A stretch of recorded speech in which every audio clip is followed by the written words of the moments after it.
is Susie Reale, who we just heard from for the national anthem. Ready? She can sing and buy and sell houses too, isn't that something?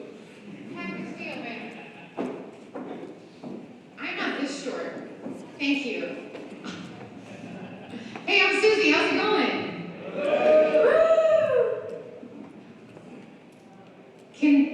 Can you see that? It's kind of. Yeah. Oh, it's doing the thing. Okay. Well, I'm Susie Reale. If you are new here, then you don't know, but I have a wholesaling company, Investasource, with a booth out here, but we also have rehab properties, and my husband, who I wish he were here because he's actually the one who did all the work.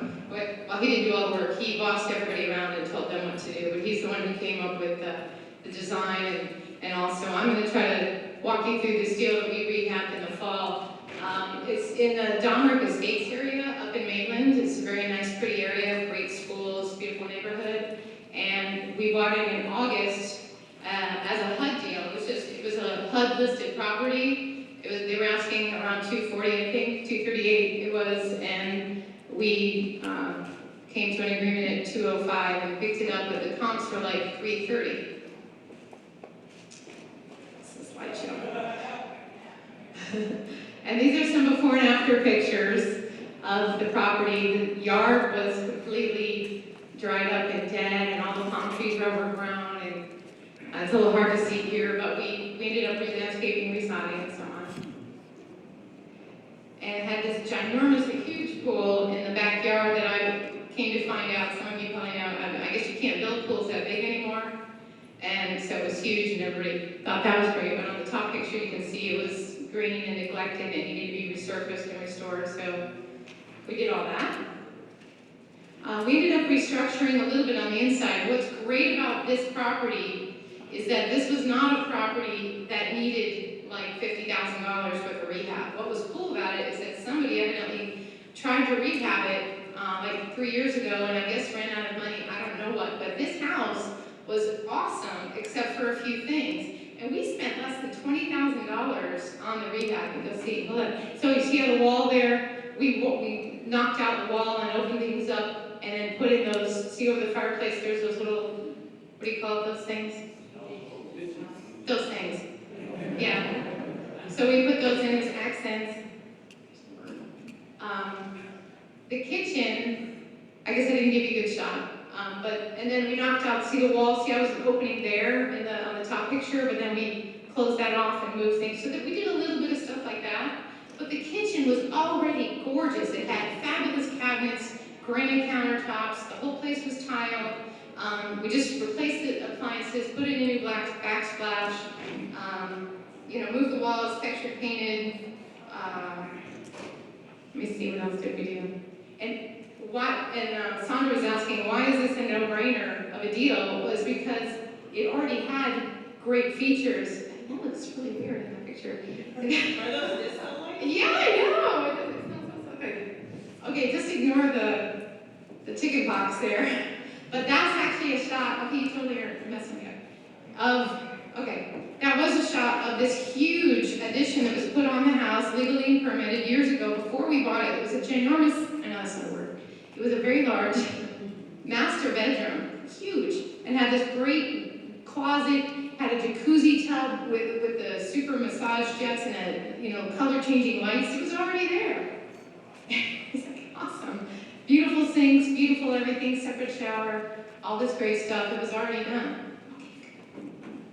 So some of the numbers on this, okay, you don't need to try to read all that, but the gist of it was that we only ended up, the total repair cost, we only really spent $16,700 something in improvements on this beautiful house, a 1,900 square foot house, 4-bedroom, 3-bath, 2-car garage, pool house. We only had to spend that much. And we don't cut corners, we do everything right. So it was just great that it already came with some good features. And we paid $205 for it. We, of course, had holding costs. We got money from a private individual that we know through CFRI that lent on our project, and they were, of course, very happy that we've borrowed from them before, and we're they're a regular lender for us. So all in, our costs to acquire it was like is that right, 224, and there was some other miscellaneous holding costs. But at the end of the day, we did a lot of marketing, and once it was completed, here's what we did. We had a big block party. We did mailers to all the neighbors, and we said, we're having a housewarming party. Come on out, we're having a barbecue, bring your swimsuits, and come on over to because everybody had watched this for like 6 weeks. Well, it didn't take that long, about 4 weeks. Everybody watched the neighbors, they keep an eye on everything, right? And so we invited everybody to come over. We had a cookout. I had my kids in the pool swimming, playing. So we had lots of people over. We started holding open houses. We had signs with the balloons and arrows and all the traditional stuff. And at the end of the day, we listed it, of course, on the MLS. And at the end of the day, the nice couple that ended up buying it was actually somebody that lived in the neighborhood that would walk every day, walk their dog or whatever every day. And they were just a normal couple, nice young couple, first-time buyers. But then while we were just launching the house, they found out that they were expecting. And all of a sudden, everything changed for them, and they're like, wow, we need to move into it, we need to get a real house and stop renting, and we need to this. And they had great jobs, great income, they had just never made that move. So they came over, they loved the house, they fell in love with it. And I had Jonathan Zarni oh my gosh. Thank you, the mortgage firm, he's gonna kill me. The mortgage firm did the financing, and we sold it for $315. And let me see what that says. Oh yeah, no, it's okay. So we sold it for $315, and when all the little money shook out, we had to pay commissions, we had to do this and that, we ended up netting 60 grand. So we went on vacation. So that's Mike, who's not here, who actually could give you more interesting, detailed information about what we did. But so we took our kids to see snow for the first time because they're 9 and under and they had never seen snow. The end. Any questions? What part of town was this house in, Susie? This is in Maitland and Dunbark Estates area. How many square feet, give or take? 1975. It was a 4-bedroom, 3-bath, 2-car that used to be a 3-2 too, but at some point in its history, there was a large, really beautiful addition done to create a master suite, so it became a 4-3-2, but we didn't do that. Any other questions? That's pretty cool. You also used another CFRI member to help you on this deal, I think. Oh yeah, Mark Gorman, is Mark here?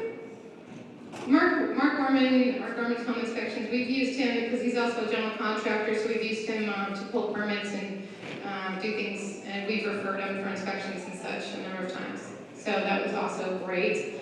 And coming soon. So this was a fun deal, and then we bought another one, which we'll talk about in a couple of months. I'll be back because we bought a Winter Park property.